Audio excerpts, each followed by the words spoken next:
Damn it, didn't go on time. Yo, what's poppin'? All my peeps, it is I, your host with the most, Renaissance man who always thinks he can, and champion of the peeps, Patty Pitts, back in the yard streams for another edition of Pitts and Sara's Wrestling Show, where we take no nights off. And you can't have Pitts and Sara's Wrestling Show without the best of the West. You can't forget about Sarah Marshall. What's poppin', girl? Hey, yo. Hi. Hey, yo. Hello. What's poppin'? We got D squared up in the yard of streams. Hello. We got a lot. I got some Dunkin' Donuts today. Good. I only got coffee, but I did too. Well, I got a Rockstar too. I do this weird concoction to start my day where I drink half a cold brew, and then it's black, by the way, no milk, no cream. And then I drink half of it, and then I fill the other half up with Rockstar, and then I go work for like 4 hours down. How are you alive? That's such a great question, Sarah. That's so much caffeine and sugar. It's so much. And then the crazy thing is I go to Dunkin' before I go out in sales and get a cold brew with an espresso shot. So that's how we make it. All right. I don't drink caffeine, so I don't know what that's like. So what kind of, you get decaf coffee? Mm-hmm. Do they do decaf iced coffee? Mm-hmm. At Dunkin', yeah, not at Starbucks. Yeah. Well, clearly Dunkin' knows the people. Dunkin's yeah, Starbucks can suck it. Yeah. I had to become a Starbucks girl when I lived in Washington because Dunkin', there's no Dunkin' in Washington. Yeah, there's no Sox fans in Yankee country, so I get that. You had to suffer through the pumpkin spice. No, I always just got a frap, basically.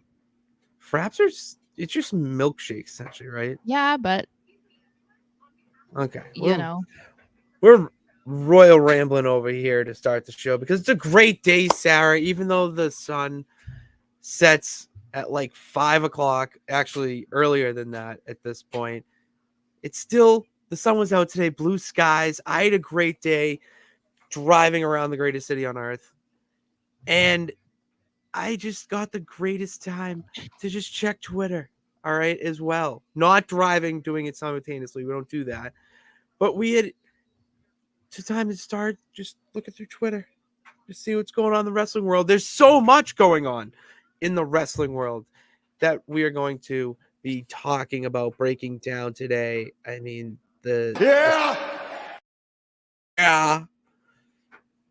I don't think he doesn't make the headlines though this week, but no, it's okay. That's fine. Sometimes your name doesn't need to be in the headlines. But yeah, even though it's not in the headlines, let's talk about what headlined our favorite thing and not favorite thing of the week in my favorite segment of our wrestling shows. Don't be a lemon, be a rosebud. It is time for Lemon and Rosebud of the week. For anyone who's new, welcome. And for anyone who knows the game already, you know that it is our favorite and least favorite thing of the week. So, Sarah, kick things off here with your Rosebud favorite thing of the week. I have 2 rosebuds because I don't have a lemon. You don't have a lemon? No. Interesting. I couldn't think of one, so no. Okay. The first one's obvious. And what do you think it is? It's something to do with Imperium. Giovanni Vinci. There it is.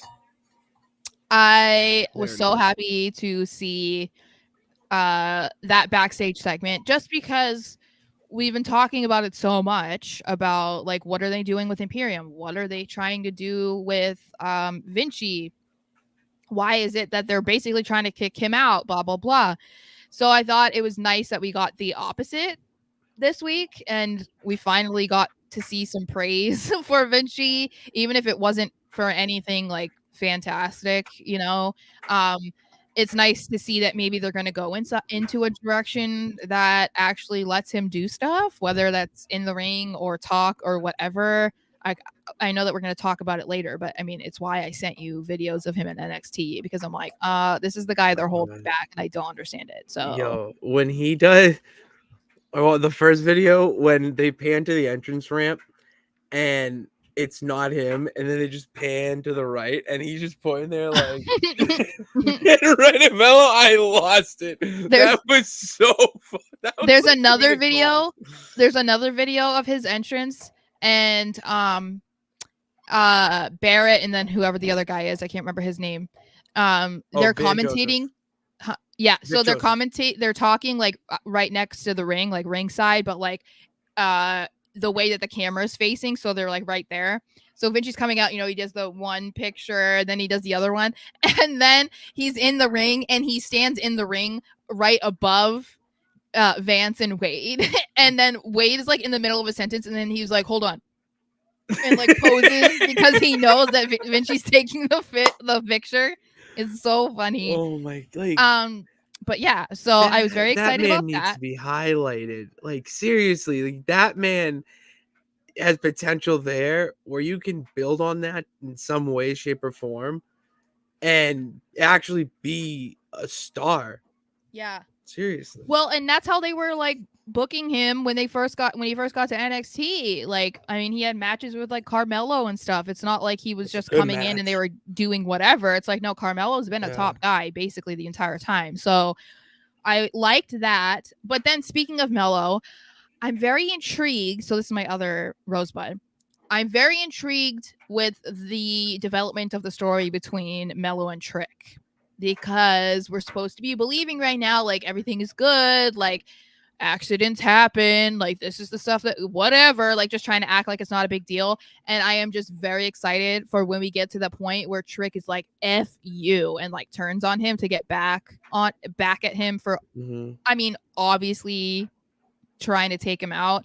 And yeah, so I'm very curious to see how they go about this because I have not been an avid watcher of NXT, but I don't remember the last time that there was a storyline that was like this, especially when it was two guys that people were really into and really excited to cheer for and wanting them to remain like a group.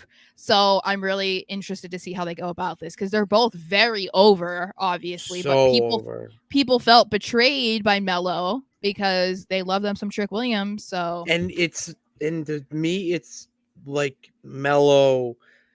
We're getting a little bit of that heel turn from Melo right now. Like, and it's the slow roasting of it where you have Melo obviously being accompanying him at ringside for Trick's match. And then if you noticed when it goes from just Trick on the Jumbotron and then into the 5 people who are going to be in the Iron Survivor Challenge. And there's like the mystery, like the question mark people, vacant spots. And Melo's just like eyeing a little bit, like, eyes seem to wander just a little bit too long.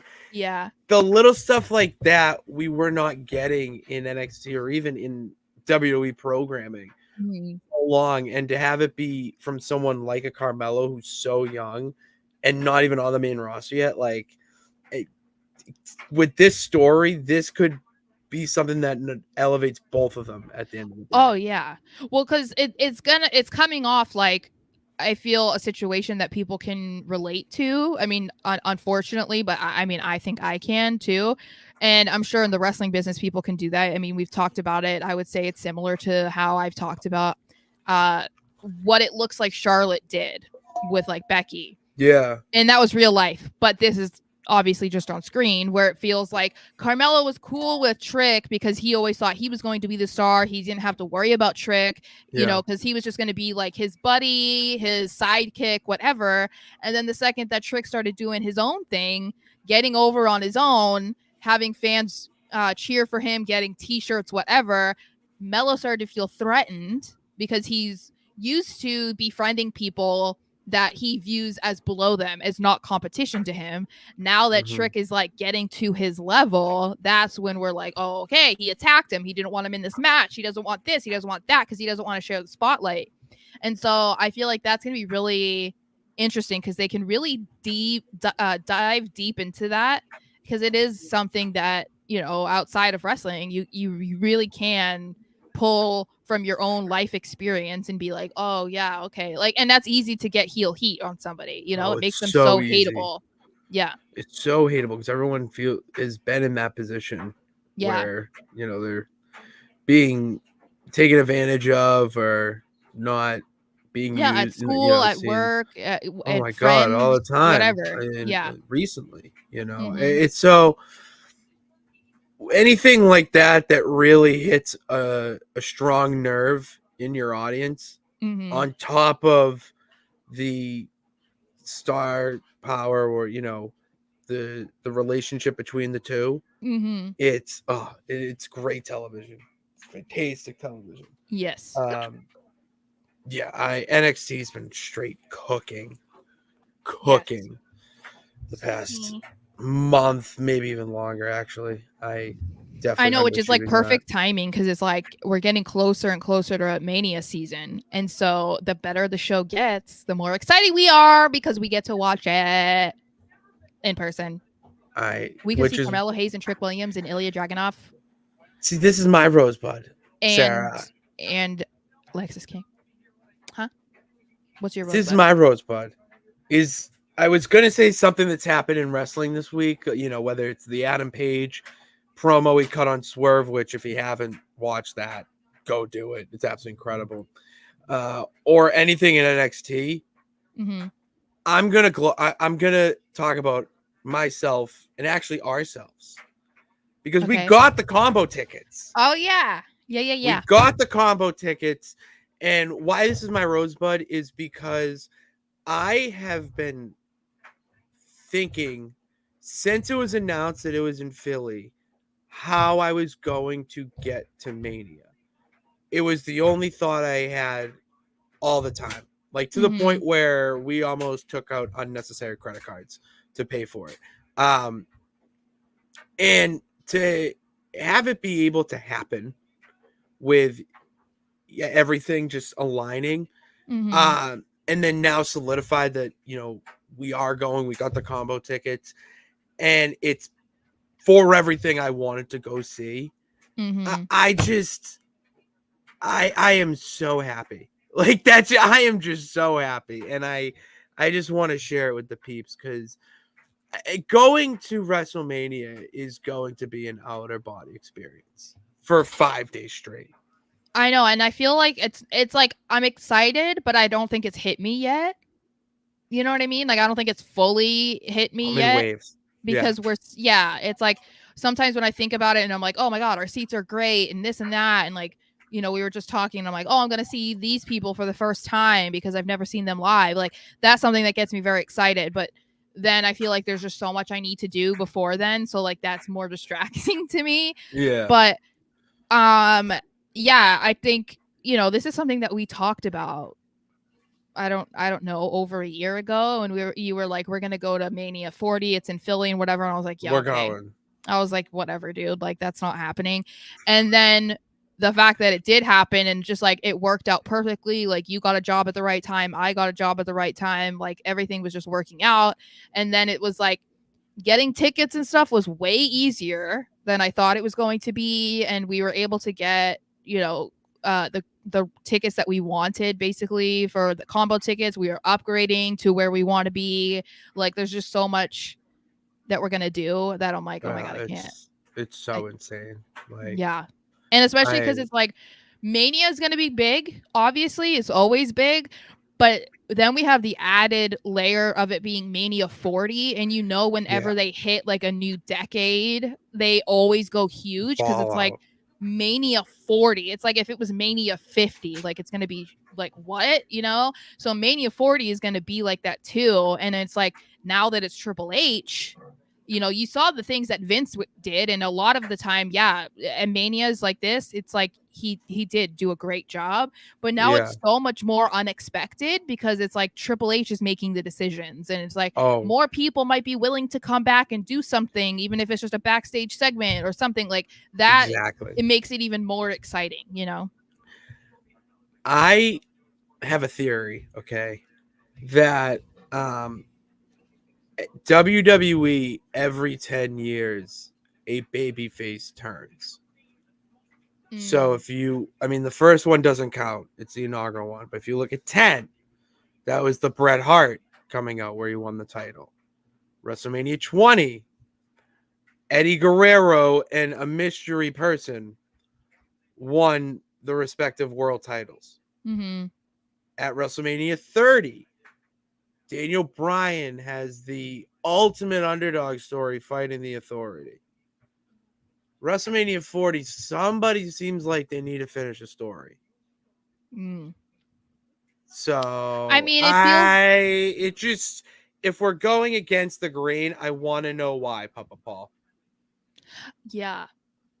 And that's the thing that's crazy to think about too, is like the amount of things that we could potentially be there to witness that would be like historic. Like we could see Cody win a world title for the first time, which wouldn't be just that. It would be Roman Reigns losing the title. So it's like two huge moments happening at the same time, which would be unbelievable to be able to say that we were there. There's, it's like, who knows what else could happen? We could see women main eventing again, which is crazy because that's only happened one other time at Mania, or two other times at Mania. We could see Will Ospreay. Maybe it's his debut match. You know what I mean? Like, there's so many things right now that it's like, it's so crazy. It could be CM Punk. Maybe it's CM Punk's first WrestleMania back in WWE since he left however many years ago. Maybe Gunther wins a world heavyweight title. Like, you don't know. Like, there's just so many idea. And that's what I think is cool. I mean, obviously we'll get more of an idea as time goes on, but there's a lot of things that we could see that would be like, wow, my head just gets so overflown with thoughts about it that I can't help but smile. That's it. It's just, it's very, it's very exciting that it's actually happening. Yes. So we have two more things to deal with, right? No. Oh, two or three more. No, we just have to upgrade night 2, and then I think we're done. I have more stuff. I have to get a plane ticket. You gotta get a plane ticket. And then I have to save money for a hotel. Yeah. I wish it was cheaper because then you could just stay at the hotel too. I know. And then we could just go everywhere together without having to figure out a ride situation. Well, Ubers. I just Ubered it. I don't Uber. I will not Uber. By yourself? By myself, absolutely not. Yeah, no, I said I Uber to you. And then, okay. It all works out. Yeah. Okay. Chimp's got it. All right. What was the worst thing? I don't have one. You don't think that is impossible. I mean, because some of the stuff that I would say we're already going to talk about. So I don't want to talk about it now. Oh, so those are some of that, yeah. Okay, see, that's smart of you for holding it back. Yeah, because I don't want to have the whole conversation now if we're going to be talking about it. Well, clearly, that's very intelligent on your part. Yeah. I have like a few, and they're more just questions. Okay. Oh no, I had one. Oh no, I had a lemon, and it's calling for Dalton Castle to be on AEW programming more. Have you seen Dalton Castle? Mm-mm. Oh my, go look him up. All right, so basically, he has this gimmick of like a Las Vegas showman. And he has the boys, who are just these boys dressed as flamingo or people, whatever. And he's just like their provider, whatever. And he's very flamboyant. Mm-hmm. And he's just his in-ring mannerisms are incredible with how he just, taunts, gets the crowd going, whatnot. His gimmick itself is incredible, where his entrance, he reaches into, I don't know if it's a jacket or he reaches in somewhere. And he takes out like feeding the birds, like, and the boys go around and like put the peck in, and he talks to the camera as this is all happening and cuts promos. They are absolutely electric. Like, the man needs to be a champion in AEW. Like, maybe after this whole Mox Orange Cassidy thing goes down, and then OC gets a title defensor, 2 more in. You put the belt on him, or put the belt on him soon, because the man needs a title on him. He's too talented. I have to get up for a second because my phone, I need to be charging my phone and it came unplugged. Okay. Well, So I'll keep the ship going by answering some comments here. 1 second. Yeah, we're gonna answer some comments. It's the best gimmick, dude. Like, come on. It's so funny. Like, he cuts promos like he's a icon of some sorts. He reminds me of a mix of like a pop star and like I'm trying to think of a good comparison to bring him to. Like, all right, well, for any Marvel people, he's like the Overlord dude in Thor who has the ring. I don't know. I'm getting way off topic here. But yeah, it is too funny, dude. It's too funny. Shit's grown on you. I don't blame you. Mox and Cassidy. Zoolander is that's a good comparison. Like semi good, but it's a little bit more flamboyant than Zoolander, where he's more of a performer, not a model. He's more of a Okay. And then Mox Cassidy has been just incredible. That Sarah, I feel like that would be an AEW feud you could watch and like. That's just hard. That's just straight wrestling. Is it with Mox? He's a wrestler, yes. He also like loves to bleed and like licks blood. So that's part of the art of wrestling. Licking blood. That's part of the art. That's his style of wrestling. I wasn't a fan of the Brood, so I'm not going to start now. Oh my god! Can you agree though that their entrance theme is elite? Yes, but I'm saying like that's all I care about. Yeah, they scared me as a wee lad. So okay, will not fault you for not liking them for that reason, but as long as you can agree that song was elite. Yes. That's a good description, little header of what's not only going on right now, but what's going on in the world of wrestling. Okay, Sarah, it legitimately feels like they are watching the show because they want to know our thoughts on what's going on, because the news, the social media news, I'd say, the news created out of that. And just what else do we got here before I tease it? And also the way titles have been treated. That's how I'll tease this. The way titles are being treated. You were you know what? We're batting out of order. You know what? I give the peeps what they want. I will just let the floor be yours because you have some strong feelings. I know you got to get out there. And I want to listen. I've been talking. The champ needs to listen. So go for it. Exactly what I said was going to happen, making Logan champion, is what is happening. It is a prop. It is like a propaganda thing for him. Like, he didn't even show up to the first SmackDown as champion. He decided to go to the UFC fight instead. But then I feel like he's just kind of making a mockery out of it, like taking a shower, and that's the only thing that's like covering his wiener. And then it's like, then he's talking about how I can't say certain words. Then he's having coitus with it on and taking photos. Did you just fucking say coitus? Yes. I'm trying to use language that I can make this into a clip, and you just said the F word. I didn't say. So we can still have ads. I didn't say the F word. I just asked if you said coitus. I haven't heard that word in a minute. Did you just fucking say coitus? Is what you said. Anyway, yes, put it in the tip jar or swear jar. He was making love.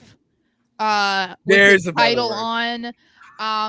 And then he like did a video where he brought it to a pawn shop and was like trying to sell it for gold. And I'm just like, okay, like.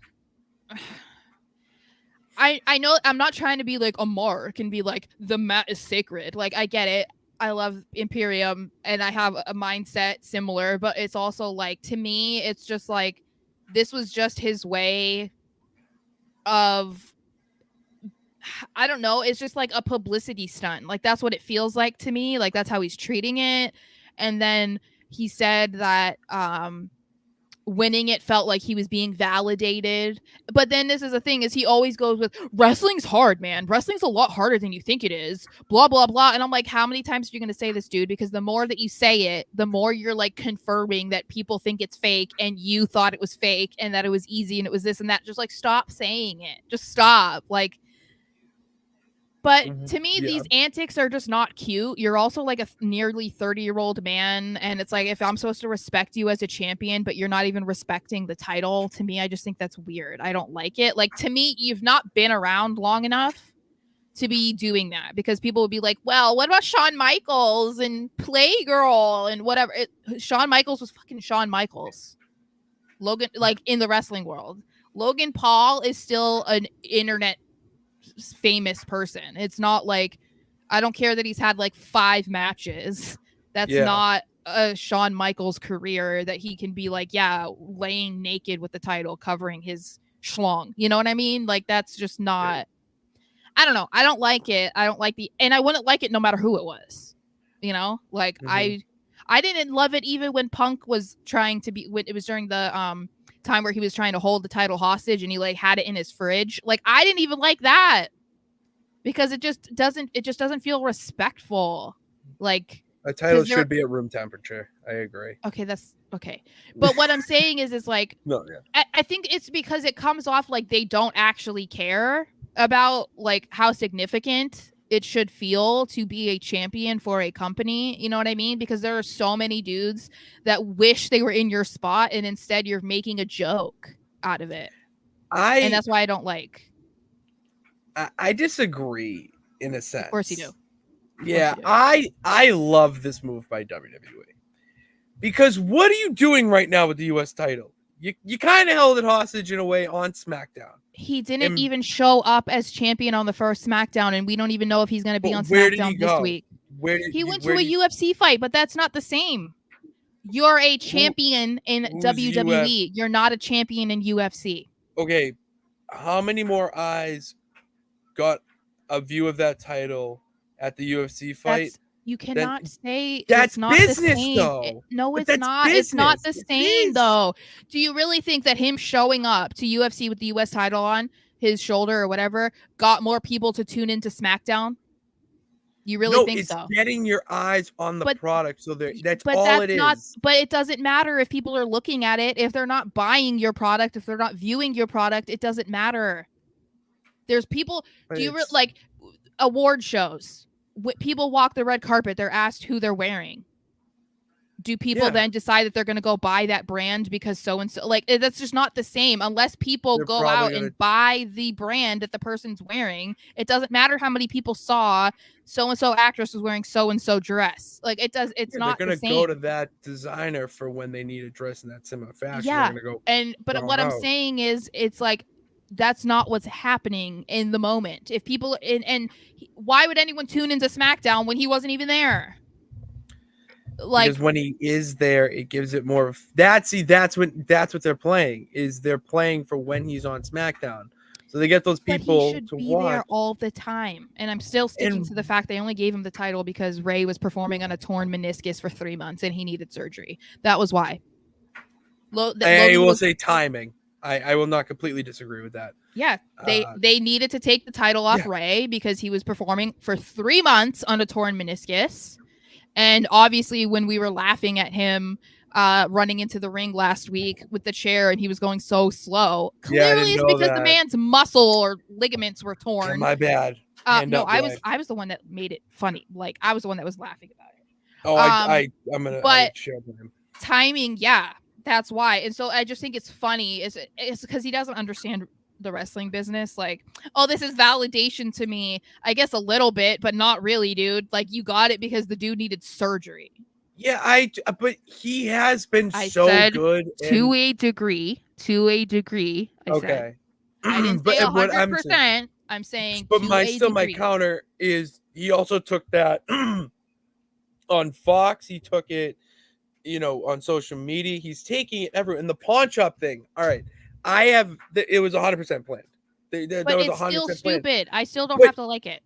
I still don't have to like it. You don't have to like it. I'm just, for the peeps that are wondering about it and want to know about it. the pawn shop thing was a direct callback to the classic vignettes that you would see back in the 2000s with guys doing shit outside of the world of wrestling, like going into a restaurant and having. Let's stop trying to act like he has this vast knowledge of wrestling he doesn't, history. but the creative writers do. So I'm just saying, We don't told give him to him that do it. credit. Don't give him that credit. He doesn't even know what chants are.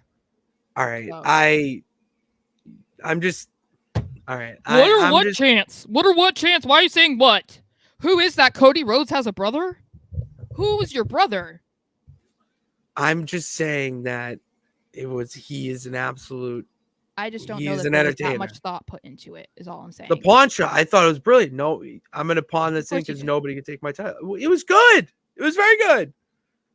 The man knows ball. I hate to say it. I would love to be the guy who hates on him because before he was in WWE, I'm like, this dude sucks.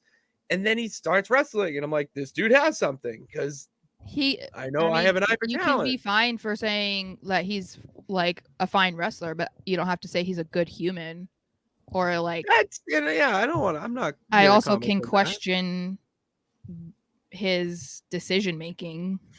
Yeah, and whatever. Yeah, I just don't like it. I don't like it. I don't like it at all. I'll only like it if he feuds with LA Knight and then LA Knight becomes US champ or something. That's probably in the works. Yeah, then he can win. Yeah, well, he can't feud with Ray, so. Talk about my lemon of the week. When Santos said, "Don't come back to Ray," that was rude. All right, it was so funny. That was.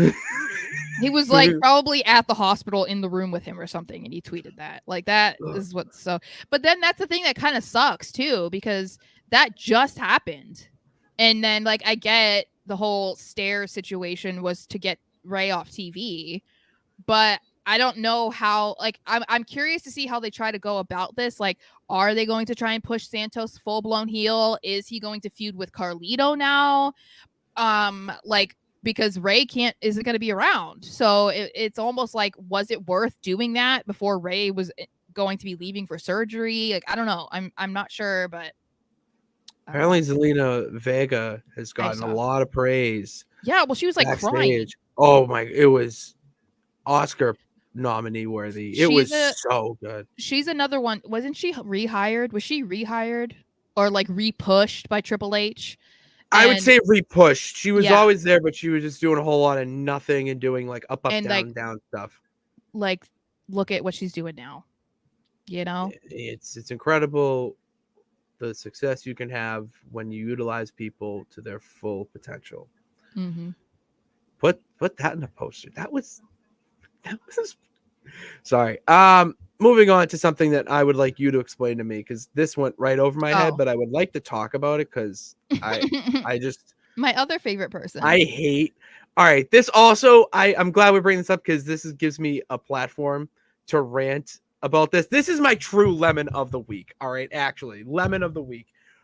I hate that the show after Raw is Barmageddon. It is the worst show ever. Like, that is classic late night television where you're at a sleepover in 5th grade and you're just up because you're at a sleepover with your middle school friends, and Barmageddon's on in the back because it's hilarious to middle schoolers.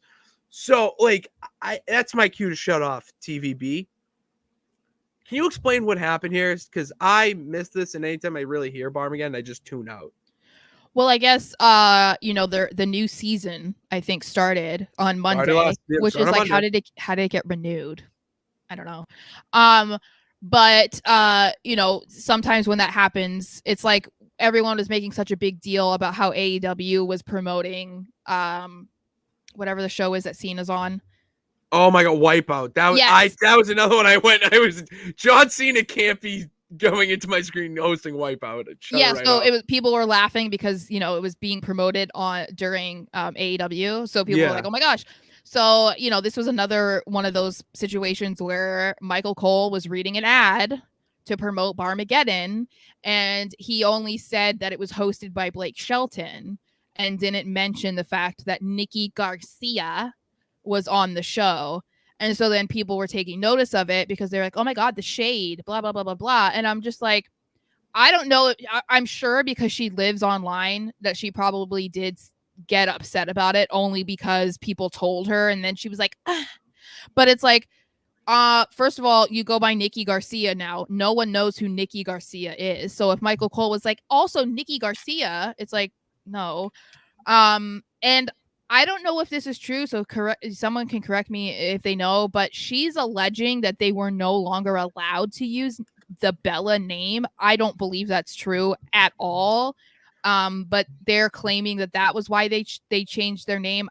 I don't think that's true at all, but I think there's truth to it. I think they're just blowing it out of the water. I think there might be a little bit of truth, but I also think that they're trying to portray it as they were forced to stop using the Bella name. I don't think that's what it is, especially the way they were presenting it was like we want to move on and like have our own brand that's us, who's so why really wouldn't us. And it's like, so why wouldn't you go by your real name?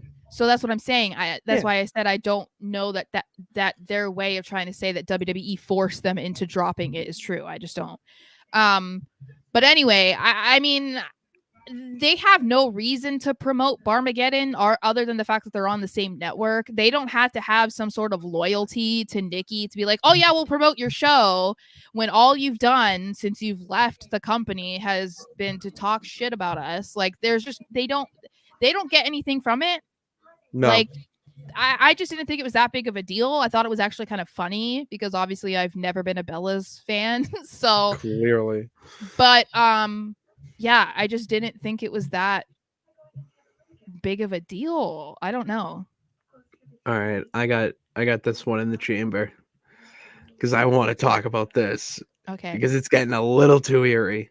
Okay, it's getting a little too eerie, and it actually opens up for my little hypothesis, theory, whatever you want to call it, that I tweeted out actually, that after Bray Wyatt's return at Extreme Rules and how extravagant it was and detailed, WWE saw the potential they could have with utilizing this for more than just a larger than life figure in Bray Wyatt, but for legends, for really, guys that were hot and then fell off because of an injury, whatever the case may be.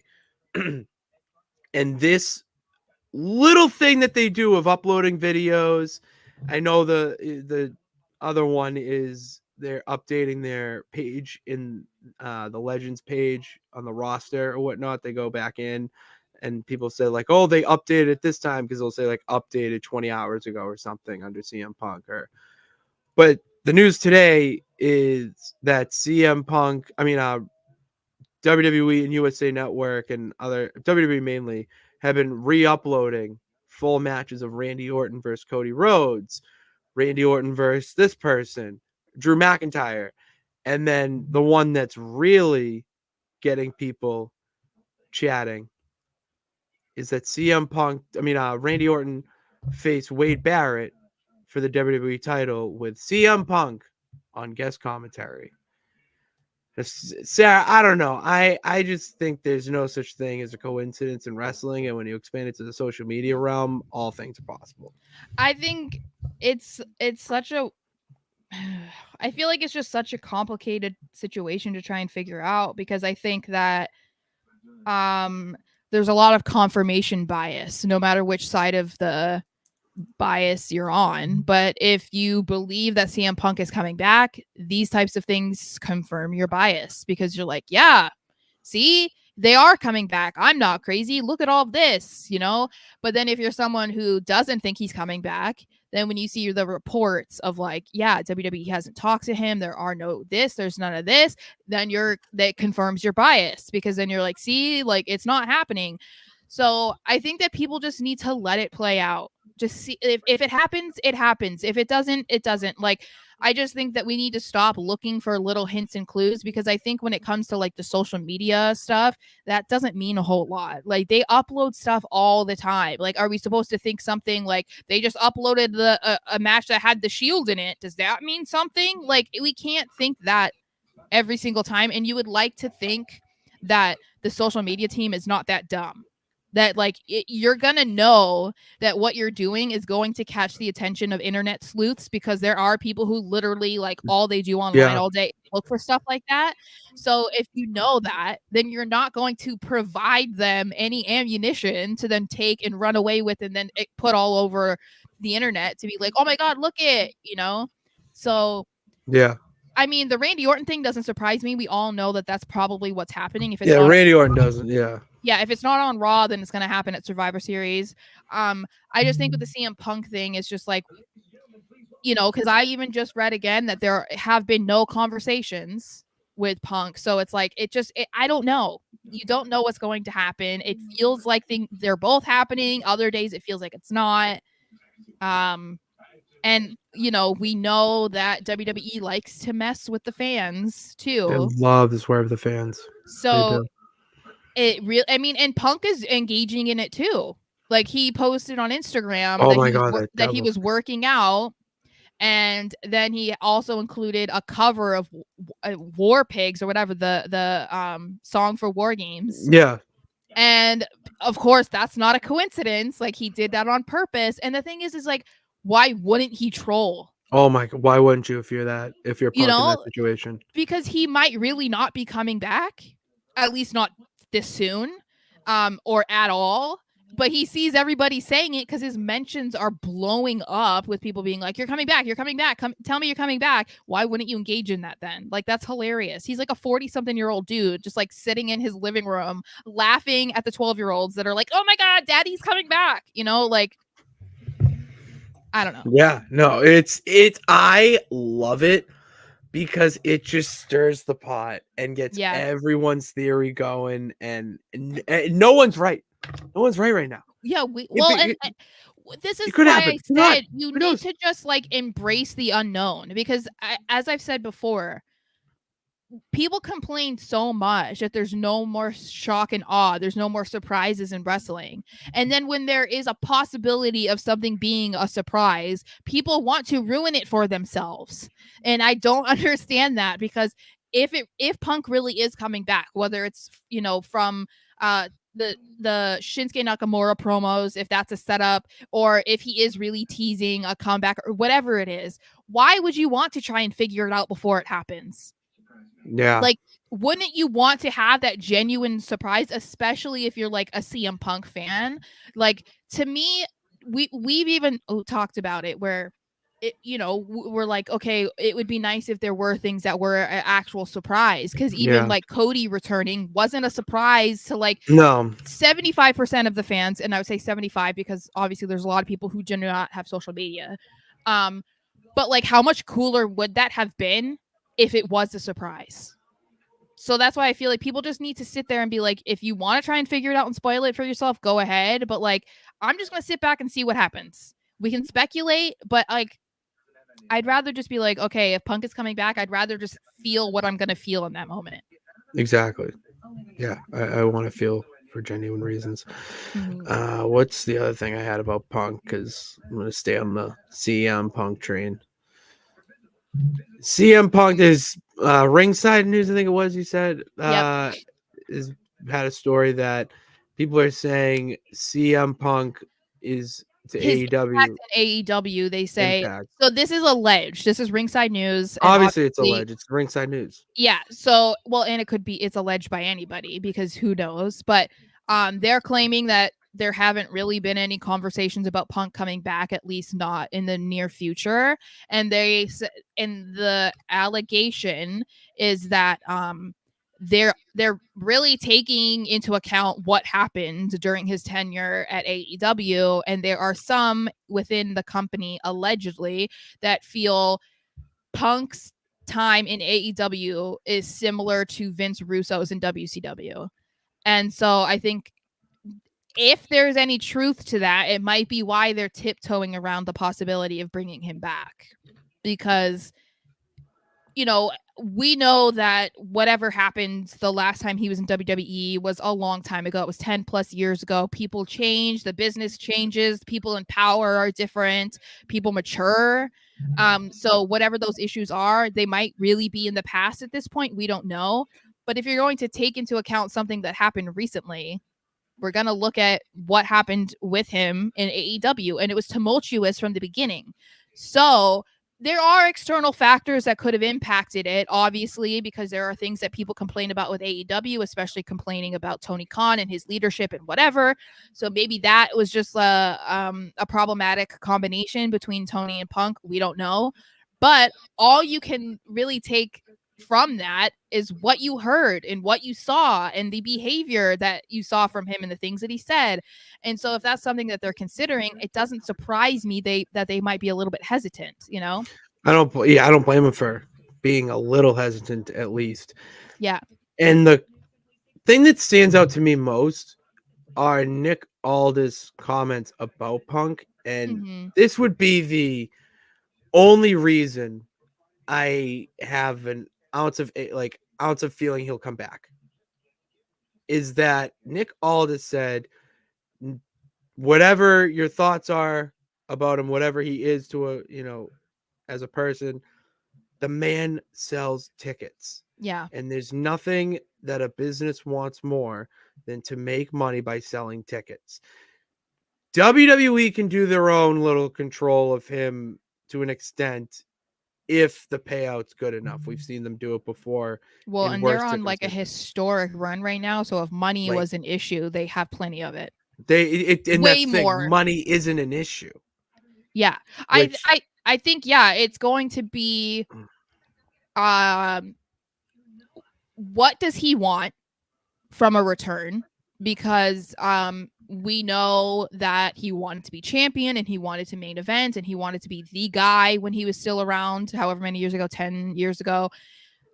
That might not be on the table at this point, but if that's something that he wants, they might not be able to work with that. Maybe he doesn't want to work with Triple H because they allegedly had a contentious relationship, and now that he's the guy and he doesn't have Vince to kind of buffer, that might be problematic. Maybe he doesn't want to come back and play second fiddle to somebody because he will not be the face of the company, and that's because times have changed and there are plenty of other dudes and ladies that are the face of the company. So it really just depends on like what his aspirations are in returning, and if they can like figure it out and come to a happy medium or whatever it is. And I don't know. It's like I understand, and I've never said that I didn't understand business wise. Like I just think it's more of the attitude and the possibility of being problematic backstage or with management. That's more of the issue that they would have to be like on board and willing to take that risk. I just think that they can control him at this stage.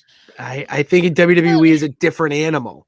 Well, I think if we're comparing it to AEW, they could definitely do a better job in working with him and handling him and whatever than like Tony. But that's because they have such a bigger team than they do over at AEW.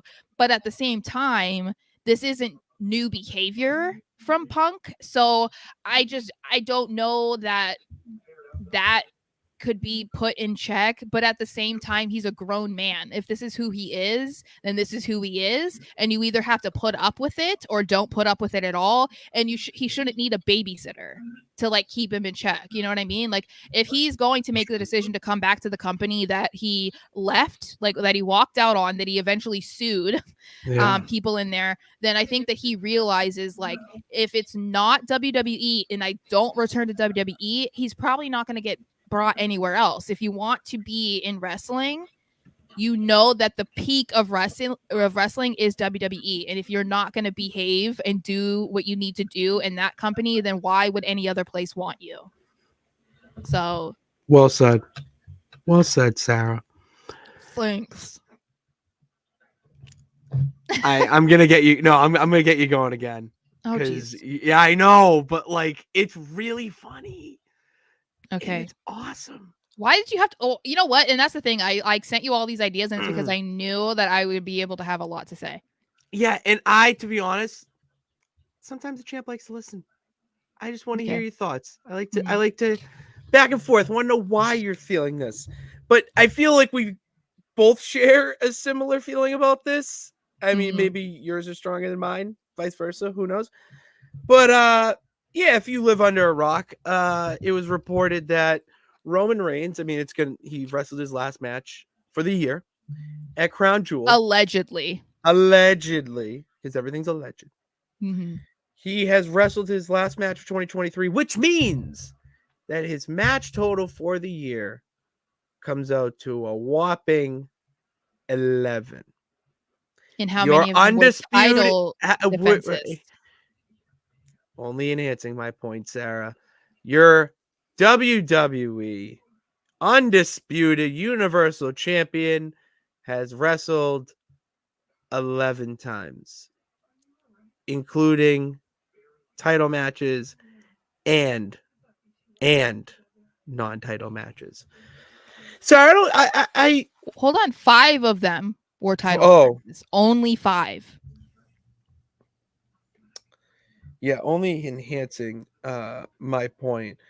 And I'm on the bandwagon of having him not be on TV every week, maybe not defend his title as much, but the number 11 for an entire year, and you're trying to build him up as this larger than life character. I get it that he's already done, we'll say, a front load with the pandemic stuff and whatnot, but I don't care. The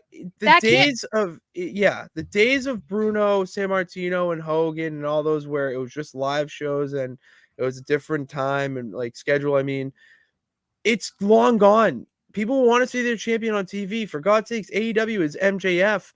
He's not wrestling every week, but he's on TV every week doing something new-ish, something to further the story of his feud. Like, it is kind of sad. Well, to honest. me, you can't use the excuse of how active he was during the pandemic because you were performing in front of nobody. So you cannot use that as an excuse because you are a champion for nobody because they couldn't come and see you. So if anything, you should be showing up more now too. You shouldn't be taking all of these breaks. And, because as I've said, it's a disservice to the fans. It's a disservice to Roman. I think, because people want to say that people have an issue with Roman not being on TV because, oh, I'm so mad at Roman. It's like, that's part of it, but it's also like, I'm kind of mad on his behalf. Oh, that too, absolutely. Yeah. Yeah, I'm like, and I don't know whose decision it is for him to not be around. It very well could be a huge part of his. I don't know. But I do think that they're so deep in this title run right now. We're 3.5 years in, and you're making it look like it means nothing because you're never around. You're never defending it. Like, nothing feels big about him being champion anymore. Like, it's, and that's the thing too, is like, it's not even just because he's not around. Then the matches are predictable because they've been ending the exact same way every single time he defends it. So then what's the point of me sticking around to watch the main event? Like, everyone knows that it's gonna end up being that he gets help and he wins and retains the title. So it's just, I don't know. I saw Booker T even commented on it, and he was saying, talking about how people complain about it, and he was saying, well, like, people used to say that, like, we worked too much, and now they're saying they don't work enough. And I'm like, there's a huge difference between being on the road for 2 months straight without like any days off to literally taking 2-3 months off at a time and working 5 title matches a year. There's a huge difference between those two. It's not the same. You can't compare it because, as we said, like, it wouldn't make sense, at least this far in his reign, to be defending it on every pay-per-view, because then it doesn't feel like the title defenses are like a big deal, because he's been champion for so long. But it also doesn't make sense that he doesn't show up ever. Like, you're not even backstage. Like, now, because he's decided he's not going to be around again, now, like, LA Knight is forced to have to feud with Jimmy and Solo. And it's just like, it's just frustrating. It is frustrating. I'm over it. Especially when, I mean, I'm going to use MJF as the best example because the man is on TV every week with no title. He doesn't carry around his title or the ROH tag team titles. He just goes no belt because his title's been taken hostage by Jay White. And Jay White is now carrying around, which it's the Triple B to MJF. It's the Triple B again, but in this case, it's the Triple B Bang Bang belt. Absolutely incredible detail. And by doing this, you're enhancing two talents in one feud. Because one, you're having MJF, because let's face it, he's going to go over at Jay White, get his belt back, all that. Like, it's going to happen. But two, the even stronger point in my eyes, is that you're having Jay White carry around the championship like it was his and putting him as a face of your company, a champion of your company. And for him to do that without being crowned champion and being able to do this, where if you threw on the TV and saw Jay White, you'd be like, that's the champion. Oh, that's the guy. Not just, oh, he took the champion's belt. Like, you could tell, like, he owns the heavyweight championship for the company. Roman's not even on TV enough to be doing that. They have to hype his return. Yeah, you shouldn't be hyping how many times in a year do we need to get a graphic that was like, and the undisputed champion will return next week on SmackDown? Like, that's not a thing. That shouldn't be a thing. It shouldn't be a thing. Because then it's like, I can't, it's hard to imagine that even like the biggest Roman Reigns fans are happy with this, because it's like, if I was the biggest Roman Reigns fan, I would be upset that I wasn't seeing him that often, because I buy your merch. I want to go to shows to see you. I want to put on SmackDown to see you, and you're never there. Like, why would I still be like the biggest fan of you if you don't even show up to do your job?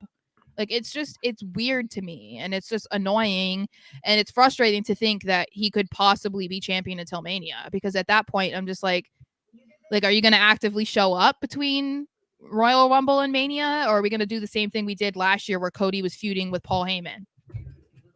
Yeah, I don't need to see Cody Paul Heyman V2. No, it then also doesn't make you feel invested in it at all. Like, why would I? Because then it's like, I want people, other than the fact that people are going to care if Cody dethrones Roman, I want it to be more emotional, like, I want it to feel bigger than that because of like whatever Roman was saying to him or doing to him. Like, I want it to feel like it's not a one-sided feud that is probably going to happen. Like, Roman's not adding much to these feuds that he has, and then we're supposed to be like rooting against him. Like, it's just weird. I don't know. It is weird. I'm over it at this point and continue to find the positivity wherever I can, because it's got to help me. He's in the opening graphics. Yeah, the champion maybe should. I mean, I guess we get to hear him say, "Acknowledge me." Well, we're acknowledging him right now, so happy Roman. Go off, because this is a very interesting topic. Gunther alleging that, you know what, you just take it, because I'm very confused by this, but I did want to bring it up. Is this what he talked about in the bump? Sorry to cut you up, but no, he was in an interview with the Taylor Swift question guy. I believe that's when he said it. Okay. I think in a way it's being taken out of context, because if we just say, oh, Gunther thinks that he's outgrown the title, like, that's going to get clicks, because then it's going to be like, oh, but I think we've been saying that, though. Like, we've been saying, like, he deserves to be in the world's title picture. And I think that's more what he's saying, as opposed to like downplaying the significance of the Intercontinental title or what he's done as champion. I don't think that's what it means. I think that he has higher aspirations, and those aspirations include becoming world heavyweight or undisputed champion. And I feel like that's more of what he's saying. And I don't blame him, because like, he has become the longest reigning Intercontinental champion, and that's fantastic. He's had an amazing run. He has amazing matches. But at the same time, you could argue that he doesn't feel any closer to becoming a champion, like world champion. Mm-hmm. And I think that's probably what he's saying. Plus, I think a lot of the time it's really hard to tell if he's in character or not. I don't know if we're Well, I don't talking to Gunther or if we're talking to Walter. I don't know. I don't think there's much of a difference. I don't think so either, I which is think- why I love him for that. I think Walter may just be a little bit warmer inside. Yeah. Like I could see him being the absolute most what's the word I'm looking for? Like something romantic. Helpless romantic. A hopeless. Hopeless romantic. Like he's Mhm. like just that. Well, did you see how happy he looked in his wedding videos? Like he was I like would. so happy. Yeah, so I think it's interesting because I think if you're an Imperium fan, if you're a Gunther fan, then you can agree with him. Obviously, he's not going to be like, but this is why I was saying it would be hilarious if he won the Royal Rumble, knew that he was automatically getting a match, and then was like, I don't need this. That's why I was saying, like, what if this is the setup for that? I would love that because then he'd be like, I don't need this. Like, I'm so confident in myself from winning the Royal Rumble that I am going to become World Heavyweight Champion at Mania. I don't need the IC title anymore. But What if he wins the Rumble, does what you said, and then cashes in his ticket early, wins, and then is going into Mania as it's champion? possible. The thing Because is he that should be. it's so complicated because then there's all these rumors of Ospreay facing Seth at Mania, and I want to see that happen. But if Seth is not the champion for it, then that's fine. But Seth should not be champion for it, so I'm with you. it would be nice if he wasn't champion. I mean, I don't think anyone would have a problem with Ospreay coming in and having a title match, but like In winning, I don't care. yeah, he should be. He's the best wrestler in the world. Yeah, but yeah, I don't Literally best wrestler in the know. world. It's possible this was a setup, but I think yeah, like I said, I think people were kind of taking it the wrong way. Mhm. And then there's also like it plays into his character. It's that like European arrogance, you know what I mean? Where it's like his character very much believes that he's better than everyone because for the most part he is. Yeah, And of course. he feels like he's done a lot as champion, which he has, and he like I said, he has higher aspirations and he wants to hold himself to that standard, which is to progress and get better and be the face of a company. And I don't see anything wrong with that. Did you see what he said about Ultimate Warrior? I was here for him. I was just about to. Yeah, I like the man. Gunther also. I mean, we could just keep this up because it's basically him saying he's too good for every other Intercontinental Champion by burying the Ultimate Warrior deeper than he already is. But what's on the funny is, did you see how many people actually were like, wait a second, he's right? Have you seen that? I haven't seen it because Okay. I'm agreeing with it. Oh Low no, key. that's all the reaction. Low key. No, I and love that's the Ultimate Warrior, but that's all the reactions I've been seeing because I saw, this line of his about the Ultimate Warrior was going everywhere today. And then I was like, I'm curious what people are saying because like I didn't watch during his time, so like I can't speak to like, oh, he was this, he was that, he wasn't this, he wasn't that. But if people are not aware, in case you're not aware, Gunther said that the Ultimate Warrior was the ultimate showman, that he wasn't a wrestler, that he was just like a performer and entertainer. And a lot of people are agreeing with him because one, he was jacked on roids, so he couldn't do a whole lot. But then also people are saying that he wasn't actually like that great of a wrestler. But he was a hell of a performer because like obviously people loved him, were entertained by him, his presentation, his entrance, like everything. But yeah, I guess he's just on a kick of saying controversial things, but I would love for Gunther to do a roast of every Intercontinental Champion and he's say a sports why entertainer. he's a sports entertainer. He's the sports entertainment. Who's a sports entertainer and who's a wrestler? Intercontinental Mm-hmm. Champions. That is something that Raw should be doing. Like, perfect example. Okay. Perfect example of something that you can do with the champion to one, have him on TV, two, highlight the title, and three, also kind of elevate his championship reign.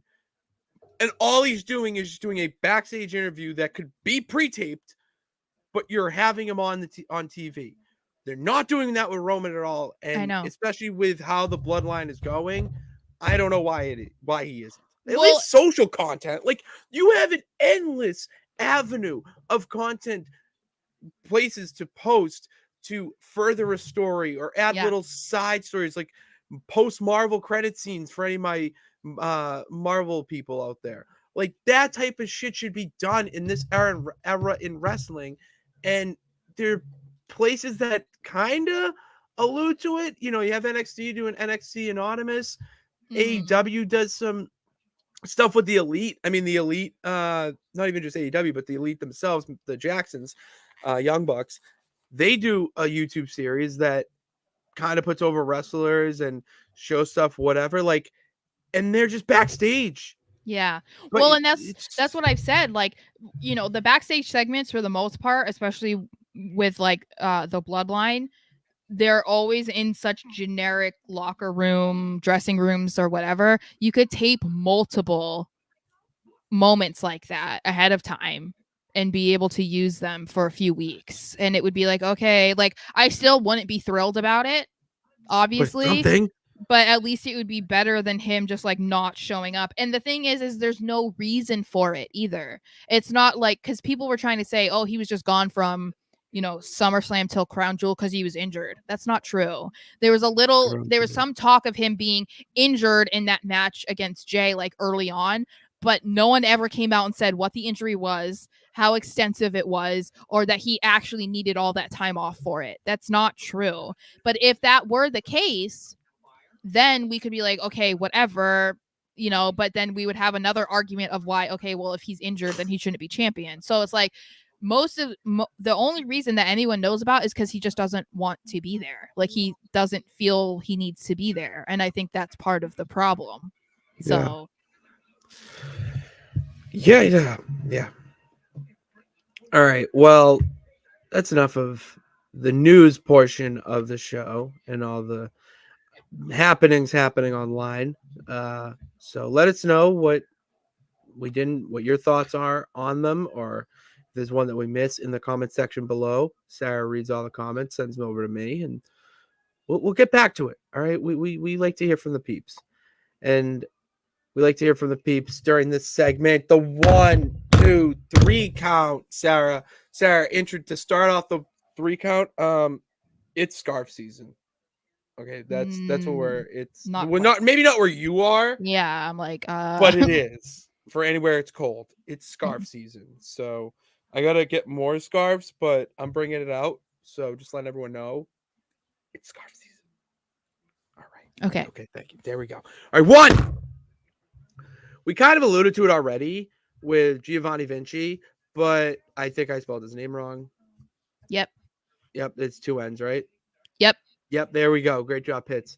But should we? So you sent me the Carmelo Hayes mini feud, whatever he had, when they faced off at Heatwave. I watched those, and you're fixing it. Yep.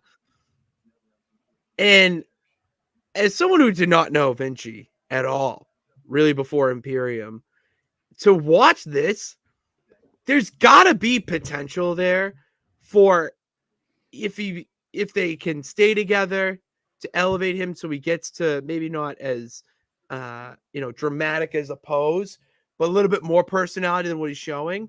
Or if he's gonna branch off, go back to this, or at least a version of it. This is electric, and you can make it kind of serious too.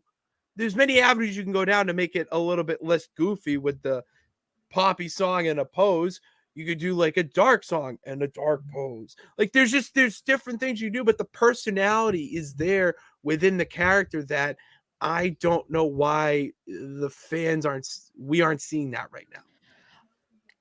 I agree. I also take issue with them basically feeling like they're forbidding him from wrestling how he wrestles. Like, he's a high flyer and very technical, and you don't see that at all while he's in Imperium. And there is that old age, wrestling rule that like when you're a heel, like you can't do too much because you can't be too showy. You can't show up the baby face. Like you can't be doing all these spots because you need to like highlight the good guy.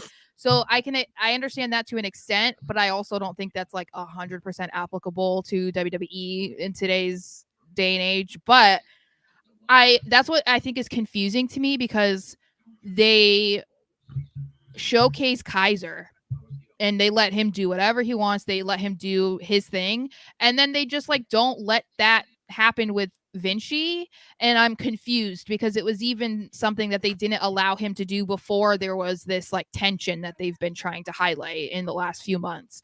So it's just like disappointing. And that's why I wanted to I just sent you those 2 videos because I'm like, this is what he did when he came out, because like you didn't know what I was referencing. Yeah. And then this is the type of wrestler that he is, and we don't get to see that. So I don't know what they should do. I would like to see a little bit more personality from him, because we know that he can. He's a good talker on the mic, which is something that they don't let him do either. And if Imperium does eventually break up, then yeah, I would love for them to be able to bring him back in that way, because it was great. It played very much into the Italian background and whatever. It was great.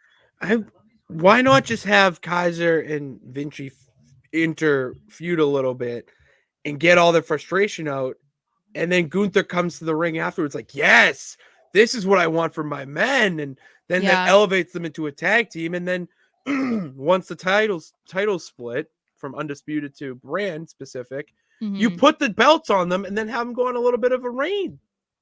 I'm here for it. I am here for it. I would love We are battling that sinus infection. All right, 2, battling through here. Protected finishers. I was watching something about on Baron Corbin about how he protects the end of days, and how he had a conversation with Undertaker, I think it was. And any advice that you could give him, and he said, protect your finisher. Some of the I can't really think of a lot of finishers nowadays that are so protected that it's like a one and done situation, except for End of Days. It's the only one I can think of is End of Days. I feel like it's kind of a weird thing, unless I guess you really create something that's never been done before, which I can't imagine is easy to do. Yeah. Because there are so many people who are professional wrestlers, whether they're in the big leagues or they're not. So it's like, it's really hard to say that you ever came up with anything that was unique. But I do think it's like kind of weird, I guess, because it's like, what's the purpose exactly? Like, what are you trying to prevent from happening? Or what do you think of yourself? Like, why do you think of yourself so highly that you're like, no one else can do this? It's like everyone does. I thought it was protected as in you can't kick out of it. Oh, is that what that means? Yeah, that's protected finishers. Yeah. Oh, I thought it meant like no one else can use it. No. It's like Baron Corbin hits the End of Days, end of match. That's it. But even that though, like, why is that your decision though? You know what I mean? Because like so many top guys have someone kick out of their finisher. So I don't know. It's like, and that's the thing. I can't think of anything, but it's like, I feel I get it to a certain extent, but I feel like that would mean that you shouldn't use your finisher that much, like that much, because I think then it's like, okay, then everyone's going to catch on that when Baron does the End of Days, it's over. You know what I mean? It would be more of like something that, because like even, you said he asked about The Undertaker. The Undertaker had a few finishers. So it was like, exactly, you didn't know if it was going to be the choke slam. You didn't know if it was going to be the tombstone. Like you didn't know what was going to be the end. And so I think that made it okay. But if, with Baron, it's like, if it's just the End of Days, then I find that to be a little bit problematic, because it's like, you use that in like every match, dude. Like, it's like, I think I'm not gonna lie though, I think only a few people have ever kicked out. I think Drew McIntyre is the like only one who's kicked out of it. And it's like, that's Drew McIntyre. Maybe. Exactly. Which, yeah. And that's the thing. I think one or two, maybe Seth, but like, it's going to depend on who it is. And we have to remember, like, Baron Corbin went back down to NXT for a reason. So he wasn't treated the way that maybe he wanted to be treated on the main roster. So of course people kicked out. Yeah. Maybe he can hold that now, but I'm still not confident that he's going to come from NXT back to the main roster and be anything. But I don't know how I feel about it. The only other ones I can think of off the top of my head are Goldberg's spear into a jackhammer. That thing was What about the protected, Samoan spike? Is that a thing? Is anyone kicked out of that? No, Solo maybe. I can't. I don't think anyone has. And Umaga, even the only person I remember who's kicked out of it is Cena. Of course. Which there you go. Who talked about protected. And that's the thing too. I think you have to be like, if you want to protect your finisher, I think first of all you have to establish yourself to a certain degree within the company or whatever. Because like Baron Corbin, like no disrespect, but like you're not John Cena, you're not the Undertaker, you're not The Rock, you're not Stone Cold Steve Austin. You know what I mean? So it's kind of like weird of all people for you to be like, oh, no one can kick out of my finisher. It's like you're Baron Corbin. Like I don't know what you're saying. But yeah, I think there's a time and place for that to be relevant, I guess. I don't know. Why am I so, I'm trying like, to. Yeah, there we go. There we are. Focused up. Yeah, I'm interested. It's always a topic that fascinates me, like different stuff, like the inner workings of a match. Yeah. Where what finisher is protected? Like what finisher are you gonna see and know it's a false finish? I mean, well, and just like what people care about. Yeah, it's true. Like that I care so much about like protecting my finish. Like why? It's not even that good. Yeah, it's not even the only one that I would be okay with is Sister Abigail. Because I think that was hell protected too. But that one's legit. I love that one. I mean, that's such. I loved when he would actually kiss them too, because it was like, oh my god, that's like that just puts it over the top. Dark. Brilliant. That just shows the brilliancy of Bray. And 3 to wrap it up. Hearing from the peeps with a twist. Here's the thing: Sarah and I are gonna go back and forth. We think of a wrestler's catchphrase, say half of it, and the other has to complete it. And how does this work with hearing from the peeps? Well, if you have one for the people that are still here, put it in here and we will finish it. And then you get your comment up. It works both ways. All right, so the easy one to start things off so everyone understands the game. You want some? Come get some. All right, there you go. All right, do you have one?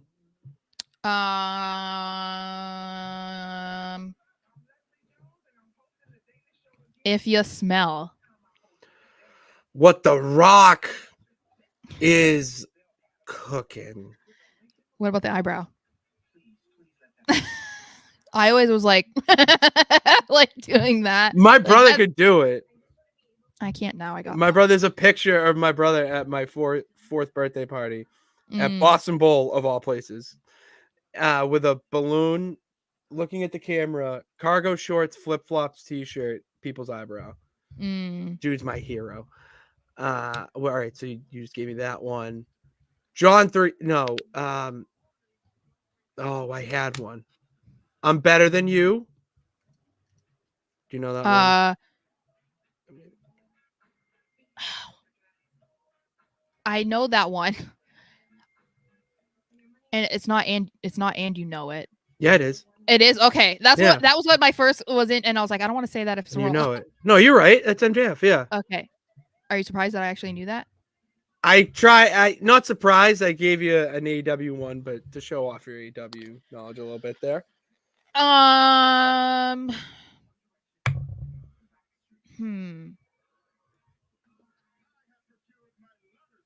I only have like easy ones that keep coming to my mind that you'll get no matter what. So I feel like it's not Can fun. you dig it? Sucker.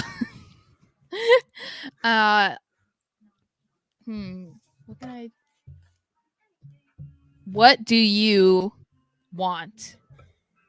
What do you want? Oh, what do you want to talk about? Yes. What do you want to talk about? Try to think of some.